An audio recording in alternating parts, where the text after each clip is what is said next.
Shalom Bapak Ibu Saudara yang dikasihi Tuhan. Hari ini izinkan saya kembali memberkati Anda dengan kebenaran firman Tuhan. Sebelum kita mendengarkan kebenaran firman Tuhan, mari kita akan berdoa bersama-sama lebih dahulu. Terima kasih Tuhan, kami mengucap syukur kepadamu. Kami bersama-sama boleh kembali akan belajar firman-Mu. Kiranya urapan Roh Kudus-Mu yang manis dan lembut itu menguasai kami, membuat kami mengerti setiap kebenaran firman, bahkan membuat kami menjadi pelaku-pelaku firman. Terima kasih Tuhan, terima kasih. Kami serahkan renungan kami hari ini ke dalam tangan-Mu, dalam nama Tuhan Yesus Kristus. Haleluya, amin. Puji Tuhan. Bapak, Ibu, Saudara, sidang jemaat yang dikasihi Tuhan, hari ini saya akan ajak saudara mendalami tentang berkat.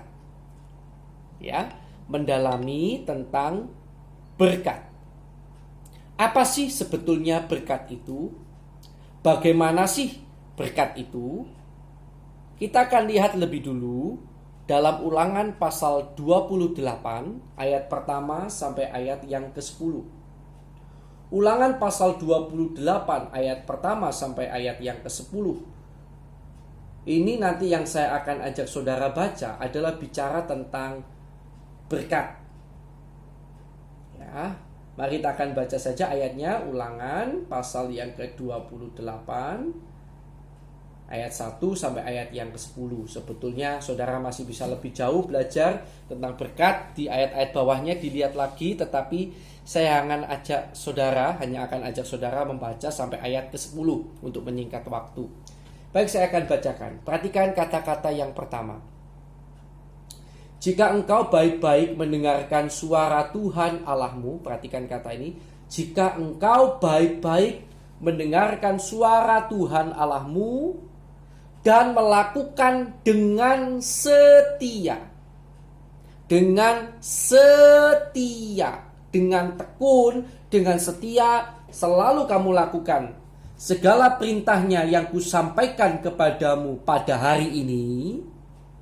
Ya, jadi kalau saudara bukan hanya dengar firman dan bukan hanya melakukan firman 1 atau 2 hari, tetapi melakukan firman itu dengan setia, ya, maka Tuhan Allahmu akan mengangkat engkau di atas segala bangsa di bumi. Wow. Segala berkat ini akan datang kepadamu dan menjadi bagianmu jika engkau mendengarkan suara Tuhan Allahmu. Diberkatilah engkau di kota dan diberkatilah engkau di ladang. Diberkatilah buah kandunganmu, hasil bumimu dan hasil ternakmu, yakni anak lembu sapimu dan kandungan kambing dombamu.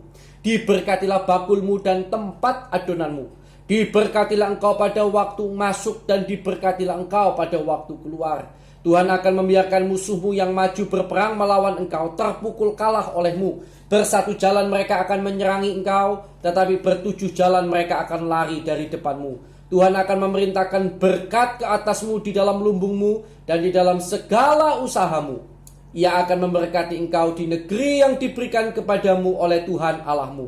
Tuhan akan menetapkan engkau sebagai umatnya yang kudus, seperti yang dijanjikannya dengan sumpah kepadamu. Jika engkau berpegang pada perintah Tuhan Allahmu dan hidup menurut jalan yang ditunjukkannya, maka segala bangsa di bumi akan melihat bahwa nama Tuhan telah disebut atasmu dan mereka akan takut kepadamu. Haleluya. Saudara yang dikasihi Tuhan, dewasa ini ada banyak orang yang memiliki pandangan yang salah tentang berkat. Beberapa orang alergi dengan kata berkat karena kata berkat selalu identik di masyarakat umum dan mungkin di antara saudara dikaitkan dengan kekayaan, kesenangan, dan lain sebagainya. Tapi benarkah berkat itu seperti itu? Memang dari ayat yang kita baca tadi, seolah-olah yang dinamakan berkat hanyalah sesuatu yang menyenangkan, sesuatu mungkin yang membuat kita kaya, membuat kita kenyang, dan lain sebagainya. Tetapi saudara, hari ini saya akan ajak saudara melihat bahwa berkat itu lebih dalam lagi dari hal itu.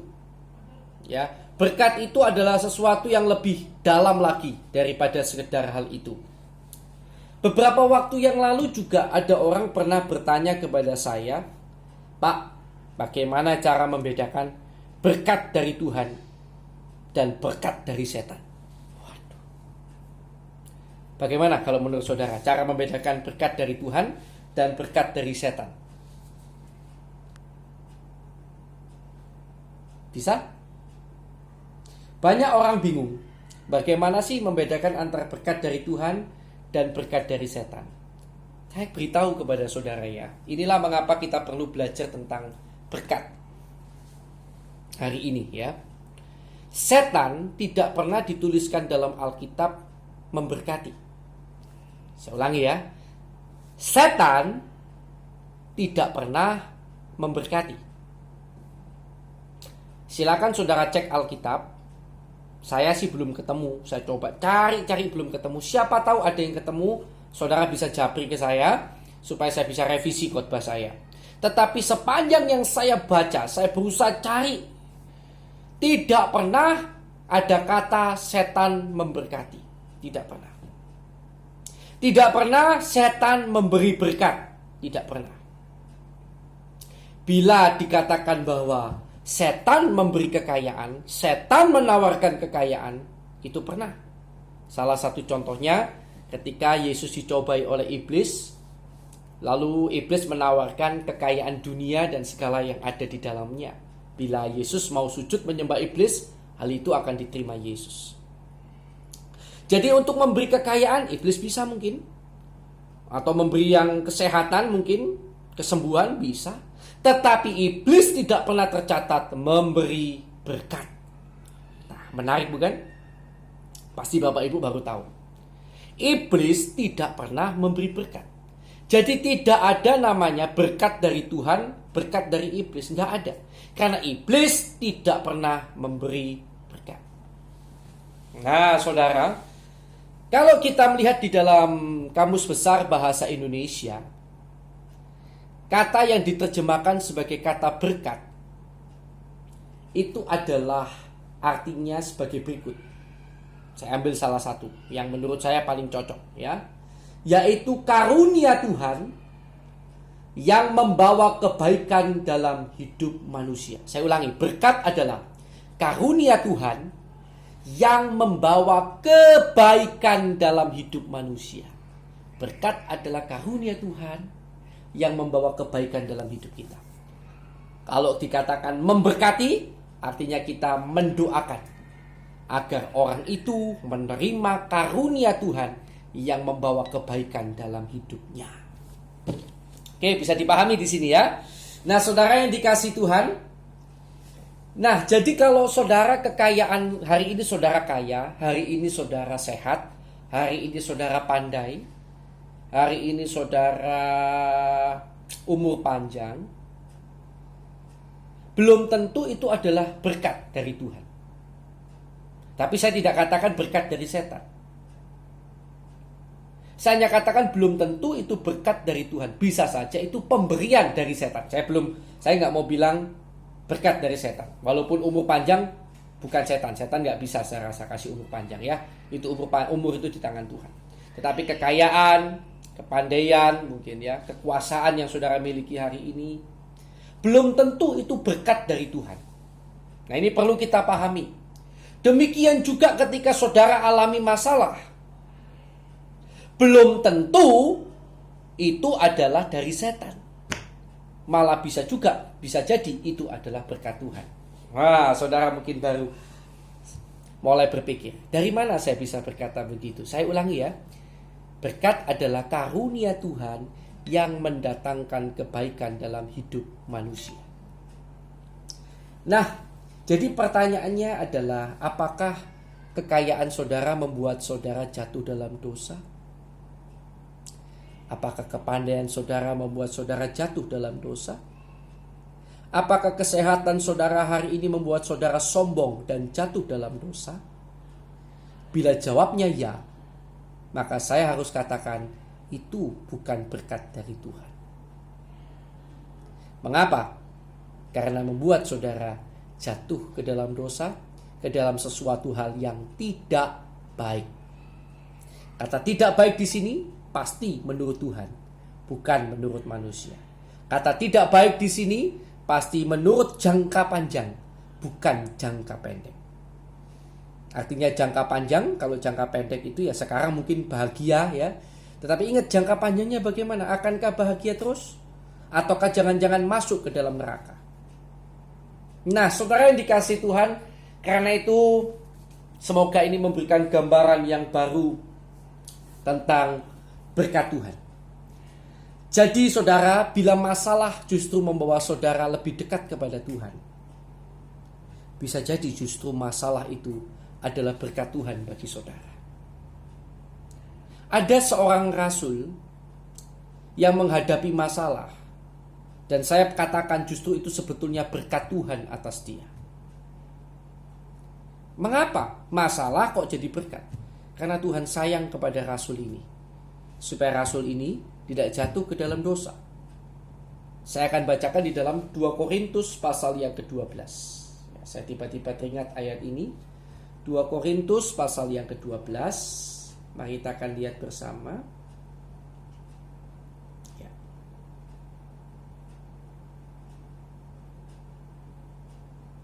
Nah, saudara ya, 2 Korintus pasal 12. Nah, ayat yang pertama sampai kedua lebih dulu. Demikian kata Rasul Paulus. Aku harus bermegah, berbangga, membesarkan diri, sekalipun memang hal itu tidak ada faedahnya, tidak ada gunanya.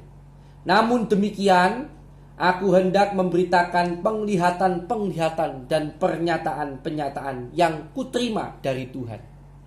Aku tahu tentang seorang Kristen, ya dia sendiri maksudnya ya, 14 tahun yang lampau. Entah di dalam tubuh aku tidak tahu, entah di luar tubuh aku tidak tahu. Allah yang mengetahuinya. Orang itu, dia sendiri, tiba-tiba diangkat ke tingkat yang ketiga dari surga. Jadi Rasul Paulus pernah mendapatkan penglihatan yang luar biasa, yang sebetulnya bisa dibanggakan, karena dia diangkat sampai tingkat yang ketiga dari surga. Nah, ayat yang ke-7. Dan supaya aku jangan meninggikan diri karena pernyataan-pernyataan yang luar biasa itu, yaitu bagaimana dia dibawa sampai ke surga, maka aku diberi suatu duri di dalam dagingku, yaitu seorang utusan iblis untuk menggocok aku supaya aku jangan meninggikan diri. Perhatikan, bold itu. Supaya aku jangan meninggikan diri. Dikasih masalah oleh Tuhan. Tentang hal itu aku sudah 3 kali berseru kepada Tuhan supaya utusan iblis itu mundur daripadaku. Tetapi jawab Tuhan kepadaku, cukuplah kasih karuniaku bagimu, sebab justru dalam kelemahanlah kuasaku menjadi sempurna. Sebab itu terlebih suka aku bermegah atas kelemahanku, supaya kuasa Kristus turun menaungi aku. Puji Tuhan. Jadi bisa nggak ternyata masalah itu adalah berkat Tuhan dalam hidup kita? Bisa. Bila masalah itu akhirnya membawa kita semakin dekat, semakin cinta, semakin sungguh-sungguh kepada Tuhan. Bisa dipahami ya? Nah, saudara yang dikasihi Tuhan, karena itu saudara perlu memiliki pandangan yang benar tentang berkat.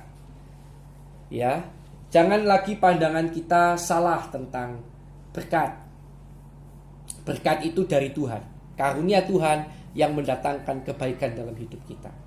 Bagaimana supaya kita terima berkat? Bagaimana supaya kita hidup sebagai orang yang senantiasa diberkati? Dengarkan firman, lakukan firman.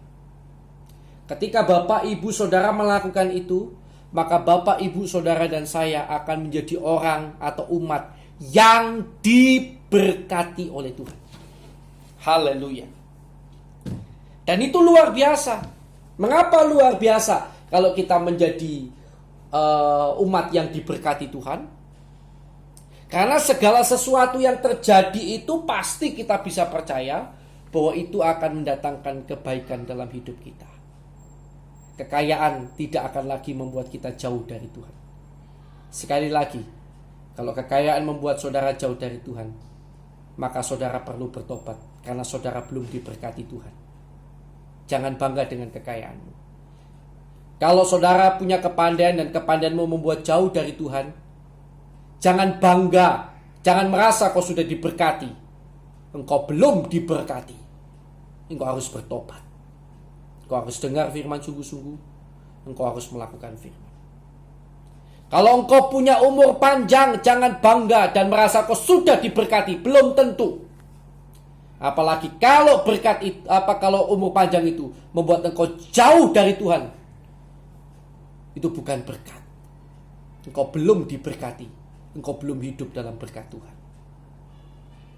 Orang yang hidup dalam berkat Tuhan itu menikmati bahwa segala yang terjadi dalam hidupnya akan mendatangkan kebaikan.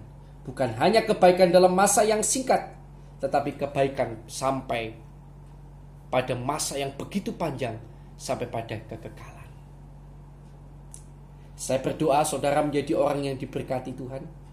Segala apa yang saudara miliki hari ini kiranya tidak membuat saudara terpisah dari Kristus, tetapi membuat saudara hidup dekat dengan Tuhan. Karena itulah tandanya saudara orang yang diberkati Tuhan. Tuhan Yesus memberkati saudara. Kiranya renungan ini boleh memberkati kita semuanya. Tuhan memberkati. Mari kita akan berdoa bersama-sama. Terima kasih Tuhan buat renungan firman yang Kau berikan pada kami hari ini. Kami mengerti sekarang bahwa berkat itu bukan hanya bicara kekayaan, bukan hanya bicara kesehatan, bukan hanya bicara umur panjang, bukan hanya bicara kepandaian, kekuasaan, tetapi bicara segala sesuatu yang Tuhan izinkan terjadi dalam hidup kami, yang Tuhan izinkan untuk kami miliki, yang membuat kami lebih dekat kepada Tuhan. Dan kalau hari ini Tuhan, ternyata setelah kami menilik, ada begitu banyak hal yang mungkin justru ada pada kami, bukan membawa kami dekat kepada Tuhan, tetapi membawa kami jauh dari Tuhan. Kami mau bertobat, karena kami tahu berarti kami belum menjadi umat yang diberkati oleh Tuhan. Tolong kami untuk lebih mendengar firman-Mu dan melakukannya dalam hidup kami. Kiranya kami bukan hanya menjadi pendengar, tetapi menjadi pelaku-pelaku firman. Terima kasih Tuhan, kami mengucap syukur buat pelajaran yang luar biasa hari ini. Biarlah kami hidup sebagai umat yang benar-benar diberkati oleh Tuhan. Haleluya. Yang percaya mari bersama saya katakan amin. Tuhan Yesus memberkati saudara.